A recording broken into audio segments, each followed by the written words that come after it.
pare, welcome na naman sa munti kong bahay dito sa Hokkaido, Japan. Sabado na naman ngayon, wala na naman tayong pasok. Pare, usually, di ba, pagka Sabado, wala akong pasok. Nagro-road trip tayo, umiikot tayo dito sa Hokkaido, pumupunta tayo sa mga magagandang lugar dito. Pero ngayong araw na to, dahil masakit ang aking katawan, kung mapapansin nyo, meron tayong salompas sa ating taas ng balikat. Ay, imbis na lumabas tayo ngayon, magluluto na lang tayo ng ating classic lumpiang Shanghai. Nandito na halos lahat ngayon ng ingredients, mga basic ingredients sa paggawa ng ating masarap na lumpiang Shanghai. Siyempre, unang-una na dyan, ang ating pork giniling, balat ng lumpia, Japanese wrapper, Japanese lumpia wrapper na medyo mas makapal ng konti yung texture. Kinchay, usually ang ginagamit natin sa Pilipinas ay kinchay. Dahil medyo mahirap humanap ng kinchay dito, gamit na lang tayo ng celery. Dalawang itlog, maliit na, bakit nandyan? Dalawang Japanese egg, na maputi, makinis. Ba't gano'n? Itlog ng hapon, makinis, ano? Ang puti. Tapos, ang bango. Tsaka gusto ko dito sa mga itlog ng hapon. Tingnan mo. Meron silang mga parang barcode, expiration date, para mas malinaw na kung hanggang kailan. Pero usually, sa atin naman, pag itlog, nasa rep, hindi natin masyadong pinapansin yung expiration ng itlog di ba? Sa Pilipinas ka, natatandaan ko kapag bumibili tayo ng itlog, sabi ng nanay ko noon. Ang kunin mong itlog pag bibili ka sa palengke, yung may tay-tay pa ng manok, kasi ibig sabihin daw nun sariwa. Dahil may tay-tay pa, kalalapas na ng puwet, di ba? Pero dito sa Japan, bawal yung gano'n, lahat dito malinis, sanitize, sterilize. Kaya pag bili mo dito, yung mga ganito talagang sobrang kinis, ang puputi. Okay, tama na tayo sa itlog. Isang sibuyas, usually sa atin sa Pilipinas, di ba, sibuyas na pula dahil para mas spicy ng konti. Ito kasing puti, o yung medyo madilaw-dilaw na sibuyas, kung tawagin natin, medyo manamis-namis ng konti. At of course, carrots. Yung ibang basic ingredients natin, yung mga paminta, katulad nito, yung pang-timpla, asin. Asin, ang ginagamit ko, imbis na toyo, oyster sauce para mas umami. Tapos, para mas mapabilis yung proseso natin, gagamit tayo ng ating bagong lumang, ibig sabihin bagong bili sa second-hand shop na ating food processor para mas mapabilis yung ating proseso ng paggawa. Hindi na tayo maggagayat-gayat ng maliliit, di ba?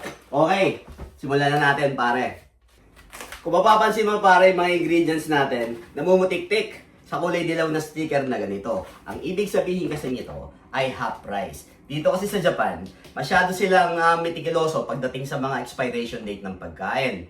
So, pagka ganitong karne, katulad ng mga ganitong karne, giniling, siguro usually yan, paglagay nila dun sa shelves, after 2 days o kinabukasan, lalagyan na nila ng ganyan yan, ng mga sticker na ganyan yan. At yan naman, ang inaabangan naming mga Pilipino. Hindi lang mga Pilipino, marami ng mga foreigner na gumagawa. Ultimo Japanese ngayon, nag-aabang na sa mga ganitong sticker.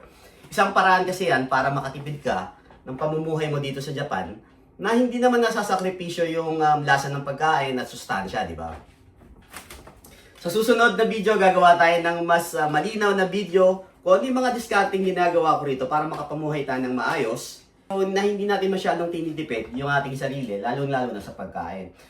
Tayo nagpapakahirap dito para kailangan kung talagang mahal mo yung pamilya mo, alagaan mo yung sarili mo dito, kung gusto mo silang mapagsilbihan, masuportahan ng matagal na panahon, dapat wag mong titipirin yung sarili mo, lalong-lalo na sa pagkain, para hindi ka magkasakit. Ang isa pang reason kung bakit ako biglang nagluto ng lumpiang Shanghai, bukod sa mura, dahil siya yung mga naka 50% off, yung mga ingredients na nakita ko sa pamilihan. Meron akong napanood na video sa YouTube na nagluto siya ng lumpiang Shanghai sa air fryer.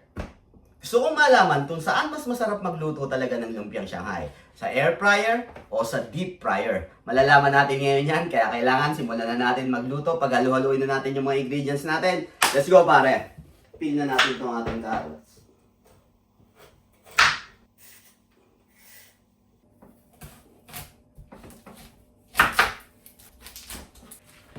Nahiwa na ng mga ganito, lagyan natin sa food processor. Wait, itlog!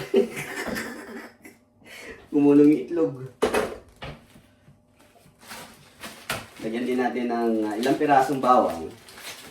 Dito, ultimo mga ginagamit kong panggisa, mga frozen na katulad nitong bawang. Sabi nga, sa susunod, papakita ko na isang buong video kung ano yung mga ginagamit yung ingredients dito Na kasi katulad ng mga luto nating Pilipino, mahilig tayo sa gisa-gisa. Yung mga Hapon hindi naman masyado mahilig sa gisa-gisa eh. Tayo yung mga pagkain natin na mahilig sa mga gisa-gisa. Kaya dito, mas frozen, mas matipid. Pareho lang naman yung lasa, konting-konti lang yung diferensya. So ito, mga 6 na pirasong bawang. Lagyan mo na lang din dyan. Sunod na natin yung celery. Kuha lang tayo ng isang stock na ganito. Tapos, hindi naman sinasama usually yung dahon. So, tanggalin nyo na yan. Tanggalin nyo na rin yung plastic na yan. Stalks lang naman. Tanggalin natin itong medyo dulo. Para pag gumagamit ka ng mga ganitong food processor, lalo-lalo na pagka sa mga lumpia na ganito, wag mo masyadong gigilingin yung mga gulay mo. Kasi magtutubig yan eh. So, yung lumpia mo medyo lalapsa ng konti. So, balansin mo lang. Kailangan medyo may konti pa rin siyang texture ng konti. Gamitan mo ng spatula para yung mga nasa ibabaw, yung mga hindi pa nagigiling, mas balanse yung pagkakagiling niya. Okay na sa akin yung ganitong texture para yung consistency ng ating mga gulay. So set aside na natin to. Hayaan muna natin siya dyan. Sunod na natin yung mixture natin ng karne. Lagyan lang natin yung giniling natin sa malinis na bowl. Yung pwede mong kanawin, pwede mong halu-haluin na makukuha mo hanggang ilalim. So ito, 2 pack ng giniling na 366 grams. So halos mga 400 grams. So itong dalawa na to, halos 3/4 na giniling na. Marami-rami na yan. Meron pa tayong gulay. Yung ating lumpia wrapper, 10 piraso. Sana sumakto lang. Hanggat maaari gawin natin eksakto para walang masayang. Lagyan na natin yung itlog.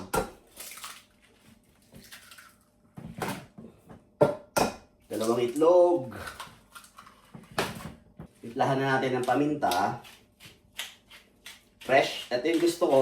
Ito paborito ko ng ganitong peppermill eh.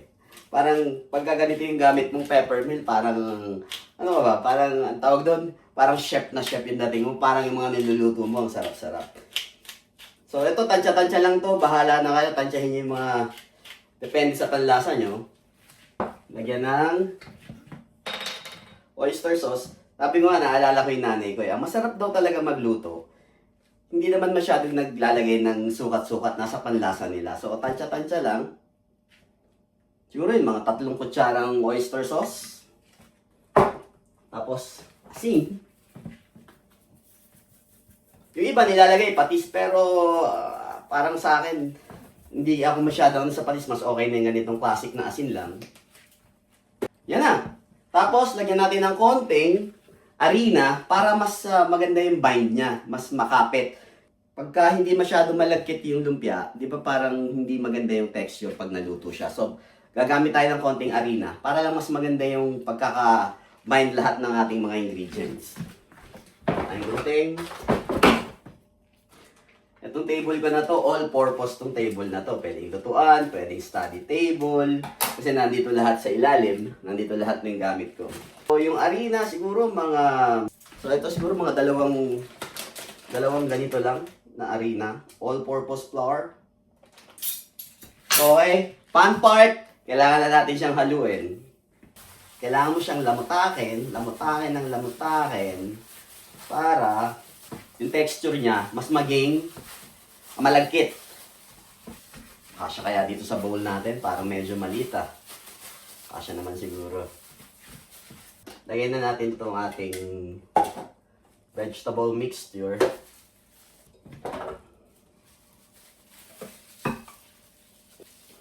Parang ang dami nito. Parang kukulangin yung balat ng lumpia natin. Nakakaabala lang itong plastic. Hindi ko makanaw, hindi ko mahalukay mabuti. Tinanggal ko na yung gloves. Gamitan na lang natin ng bare hands. Malinis naman yung ating kamay. Tsaka ako lang naman kakain ito eh. Haluin mo siya mabuti. Para ka lang nagmamasa ng tinapay. Hanggang sa mas lumagkit yung texture niya. Medyo maliit yung bowl natin eh. Madami pala yung mixture na magagawa natin. So anyway, Kung may sumobra man, gagawa na lang tayo ulit ng sobra, tapos ipipreserve natin kung kulangin itong ating balat ng lumpia. So, okay na to pare. Pagka ganito na yung consistency niya, yan. Yan. Kumakapit na siya sa, hindi na siya sa nahuhulog sa daliri mo. Okay na yan pare. So, okay na to. Set aside muna natin. Pag-iwahiwalay na natin yung ating balat ng lumpia. Linisin muna natin yung ating table. Bagay yung balat ng lumpia dito sa Japan, yung Japanese wrapper.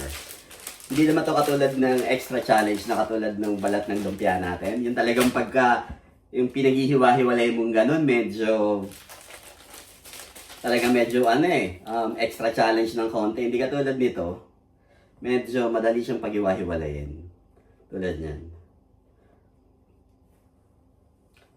Tapos, talagang perfect square, sabi nga nila. Para mas maganda yung kapit ng lumpia natin, hindi siya matanggal habang piniprito. Gawa na rin tayo ng pandikit. Konting arena lang. Tapos lagyan ng tubig.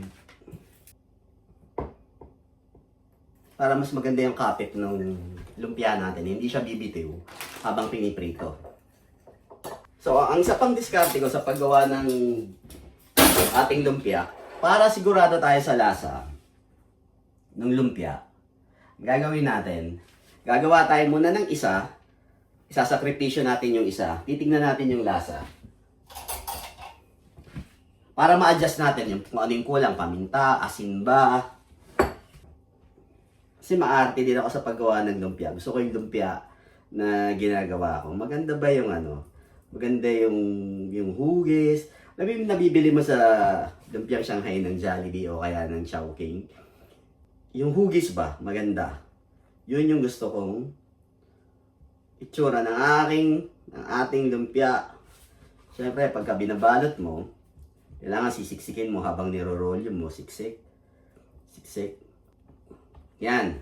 Nakagawa na tayo ngayon ng isang pirasong lumpia na ating ipiprito muna para malaman natin yung lasa.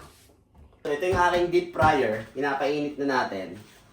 Ang kayang i-achieve na init nito ay hanggang 200 degrees Celsius o 400 degrees Fahrenheit. Wow, kala mo chef talaga eh. So, nasa 190 lang tayo. Initin natin yung mantika para matry natin yung isang pirasong ginawa natin. Para malaman natin yung lasa, kung tama na siya, ma-adjust natin kung kulang sa asin, kulang sa paminta, kulang sa spice. Okay na, mainit na yung mantika natin. Tanggalin lang natin yung mga konting rebaba. Mga pinagpritohan ko ng fried chicken kasi last time ko. Tapos, ginupit ko yung lumpia natin ng 2 piraso. Tsaka, mas maganda yung ganito. Mapapanatili mo mas malutong yung lumpia mo. Okay na pare. Medyo golden brown na siya. Okay na yan. Huwag ka masyado katat pag nagluluto ka ng lumpia. Tahunin mo, tapos palamigin mo ng konti.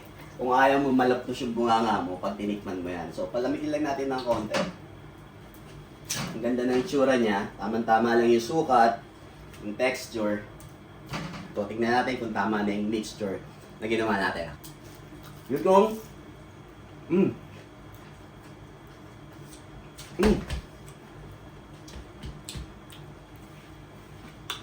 okay na pare. Konting-konting asin lang. Okay na. Pero para sa akin, okay na to.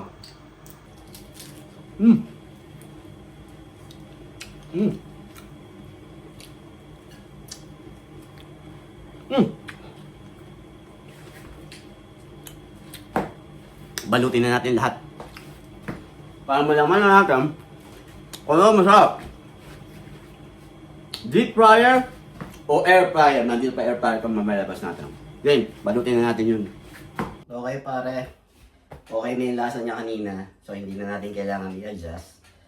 Start na natin balutin. Para makakain na tayo. Ngayon, dito sa Japan, makakakain ka naman ng mga pagkain Pilipino. Kaso, medyo magastos ng konti. Kasi yung mga, alam mo naman, yung mga pagkain natin, masarsa, mas spice, kailangan mo ng gisa-gisa. Hindi katulad ng mga pagkain ng Japanese. Mga pagkain ng Hapon, minsan pakulo-pakulo lang, asin lang, konting shoyu, toyo. Okay na sa kanila yun, natto, miso. Hindi katulad natin, kailangan natin ng ginigisa lagi yung mga pagkain. Kaya magastos. Pero, may mga paraan naman para kahit papano, makain natin yung mga, syempre bilang OFW, mga Pilipino sa abroad, nagkikrave talaga tayo ng pagkain natin eh. Hindi mo maalis yun sa ating mga Pilipino eh. Talagang hahanapin natin yung lasa ng pagkain natin eh. Kaso nga, pagka nasa ibang bansa ka, hindi lahat ng ingredients ng mga pagkain Pilipino makakabili ka. So, kailangan mong mag-improvise. Kailangan mong dumiskarte. Kapag ka mahal, katulad ng ginagawa ko dito, mahal ang pagkain, namimili ako sa gabi. Kasi sa gabi, discounted na yung mga pagkain, katulad ng mga karne, gulay, yung mga panggisa, katulad nung, yun nga, yung ginagamit ko mga bawang at sibuyas. Sibuyas hindi, pero yung bawang, may mabibili ka na rito mga frozen. Luya, meron din mabibili dito yung mince na nakabote, hindi ka na rin maghihiwa, tsaka mas matagal yung shelf life. Yan yung mga diskarte na ginagamit ko dito sa Japan, na ginagawa ko, para kahit papano, makakain nga ng masarap na hindi naman nasasakripisyo, hindi masyadong nasasaktan yung bulsa. Bilang mga OFW, kailangan humanap ka, gumawa ka ng diskarte mo, kung paano ka malilibang. Katulad ko, ako mahilig talaga ako magluto. Nasa Pilipinas pa lang ako. Nung may sarili akong taxi, naging taxi driver din ako sa Pilipinas ng halos mga 6 na taon. Doon, bago ako umuwi ng bahay, bumibili na ako ng pagkain, namamalengke na ako, magkakape lang ako saglit niyan. Tapos, pagdating ko ng bahay, habang nagkakape, nagpapahinga. After nun, libangan ko na ipagluto yung pamilya ko. Kapag ka nandun ako, nung nandun ako sa Pilipinas. So, balutin ko lang lahat to para malaman na natin kung makukuha ba ng air fryer yung katulad, yung lutong ng pagluluto sa deep fryer. Paggawa naman ng lumpia, ano na yan eh, salat-salat lang yan eh, di ba? Tansya-tansya lang yan eh, lalo na kung personal mo namang pagkain, halos lahat, eyeball na lang pare. Okay! Perfect lumpia pare! Ang ganda ng itsura, ang ganda ng pagkabalot natin. Tapos na tayo. Lutuin na natin to. Ito na yung lumpia natin. 20 piraso, -1. Kasi kinain na natin kanina. Tingnan mo naman yung itsura nito, Brad. Tingnan mo naman yung pagkakabalot. Di ba? Ang ganda. Tara, lutuin na natin. Air fryer versus deep fryer. Let's go. Okay pare, simulan natin magluto ng lumpiang Shanghai sa air fryer o sa deep fryer. Alin ang mas masarap? Sa lasa siguro walang masyadong magiging depresya kasi pareho lang naman ng timpla yan. Magkaiba lang tayo ng method ng paglulutuan. Ang pagtatalunan na lang natin dito ay yung lutong. Makukuha ba ng air fryer yung lutong ng deep fryer? Yan ang malalaman natin sa isang saglit. So, i-on na natin to, set na natin kagad ng mga 180 degrees Celsius. Tapos, itong air fryer natin, i-set natin ng siguro mga 170 lang muna. Para, kasi, yung luto nito, yung init nito, nanggagaling lang dito sa taas. So, para hindi lang kaagad masunog yung balat, tapos hilaw yung loob. Unti-untiin lang natin. I-eyeball na lang natin, o tatansya-tansyahin na lang natin. Bubuksan-buksan na lang natin to, para malaman natin yung unti-unting pagkaluto ng lumpia dito sa loob ng air fryer. So, yung oras, sa 15 minutes na lang muna. Baba lang natin to sa 175. Bago natin ilagay. Okay? Ang isa pang diskarte ko, para mas malutong yung lumpia, isang buong ganito, ginugupitin ko siya ng siguro mga bite size, 3 piraso. Gupitin natin siya ng, itong isang buo, gawin natin 3. 1. Okay. So, yung isang pirasong ganito, naging 3 pirasong ganito. Tama-tama lang siya, parang bite size. So, isang paraan para mas maluto rin yung loob. Antayin lang natin uminit yung mantika. Yung air fryer naman, partida, pwede na natin isalang dyan. So magsalang tayo ng tagalawa.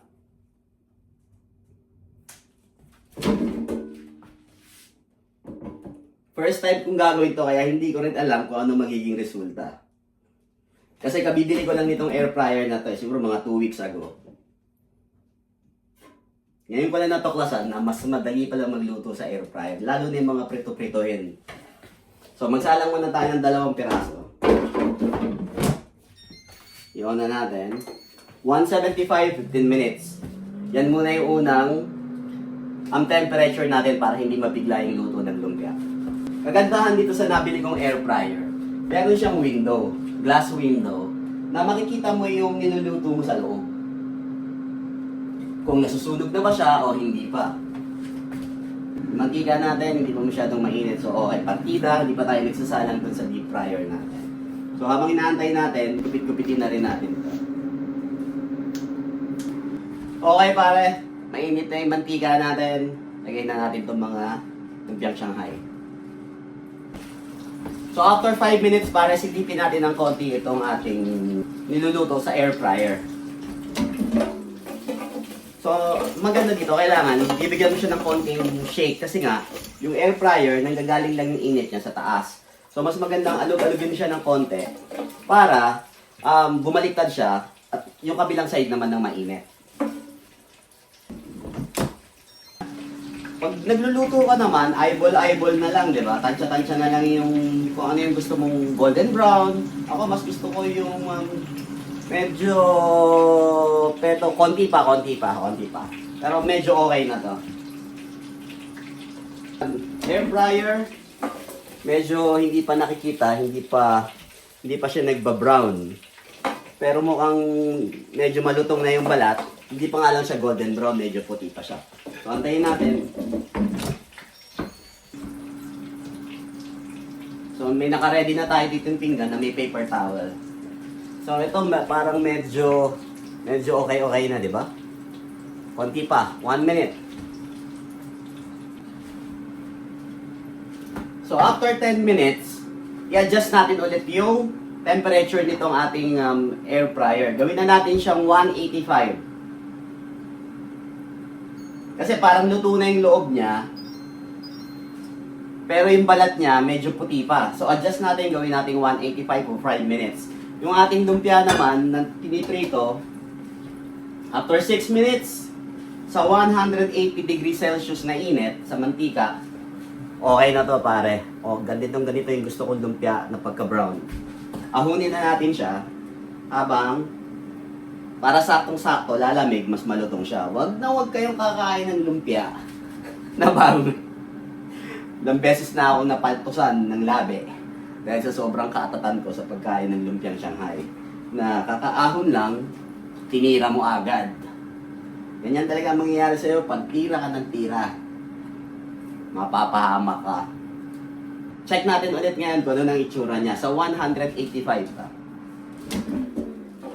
So, 185, medyo, sa itsura niya, medyo malutong na yung balat niya.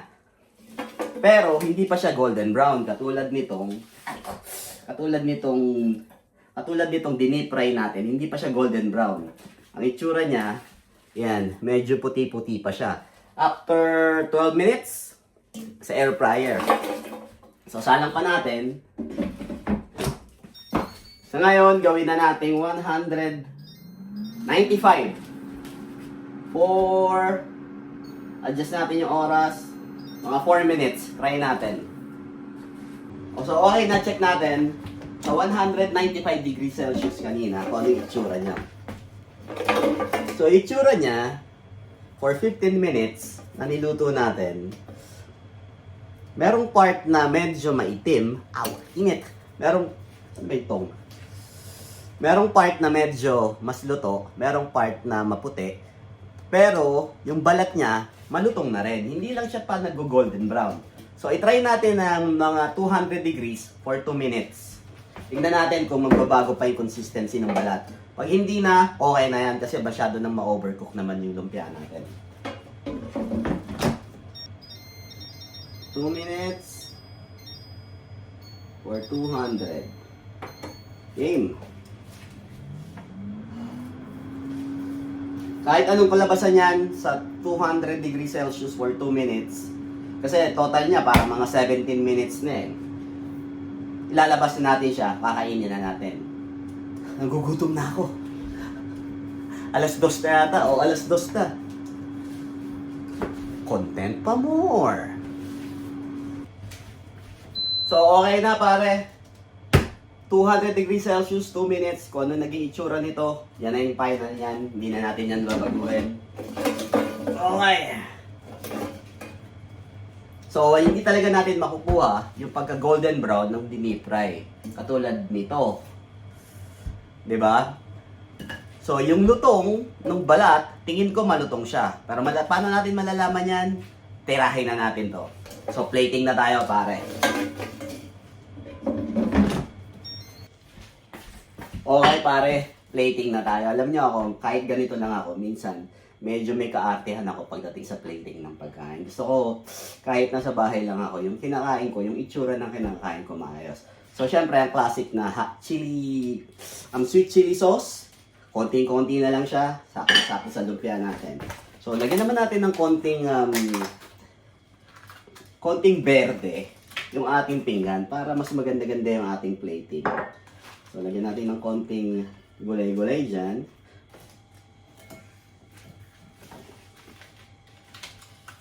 Parang maganda may konting pula. Lagyan natin ng konting pula. Okay. Yung ating air-fried lumpia. Dito natin ilalagay sa isang side. Okay. So, hindi ka naman malilito kasi halos magkaiba yung kulay niya. Yun nga yung isa, golden brown. Ito naman, parang lumalabas yung mistisong lumpia. Mabuti-buti ng konti. Ito na ang ating finished product. Air fryer versus deep fryer lumpiang Shanghai. Okay pare, moment of truth. Malalaman na natin kung nakuha ng air fryer yung lutong na pagluluto sa deep fryer. So syempre, kailangan natin ng puting kanin. May konti tayong gulay-gulay dito para kung dyan ay naman healthy tayo ng konti. Game! Tayo ng kutsara at tinidor. So kakainin natin muna yung niluto sa deep fryer pala. So lutong test tayo ah. Wala mo nang sausawan, plain lumpiang Shanghai muna. Tingnan natin yung lutong niya.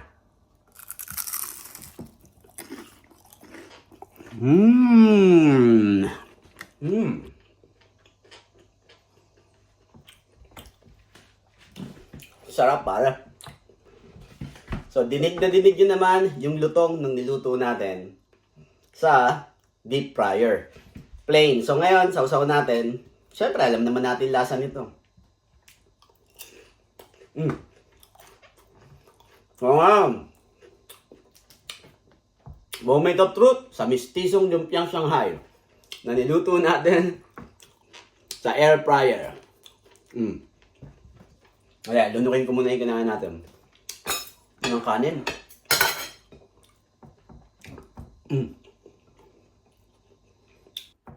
So, nandito na tayo ngayon sa mistisong lumpia.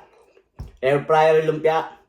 Taste test. Crunch test pala, hindi taste test. Kasi yung lasa nito halos pareho lang naman.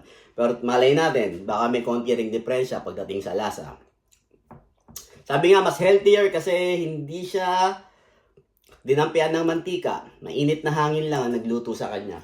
Okay, moment of truth. Crunch time.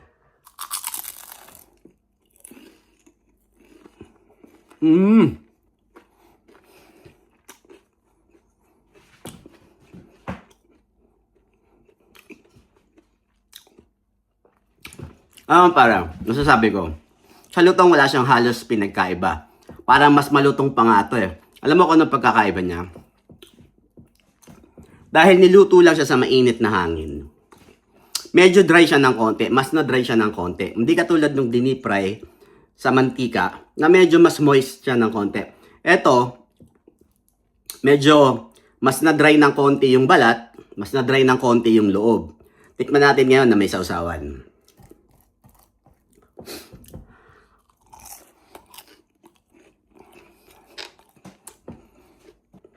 Sarap pare. Classic na lumpiang Shanghai. Subukan nyo na. Lutuin nyo na yung ganitong style. Kung gusto nyo na mas healthy, okay ang air fryer kasi nga hindi ka magluluto ng may mantika, hindi mo siya ilulubog sa mantika. So ano masasabi ko sa dalawang klase ng pagluluto na to sa lumpiang Shanghai?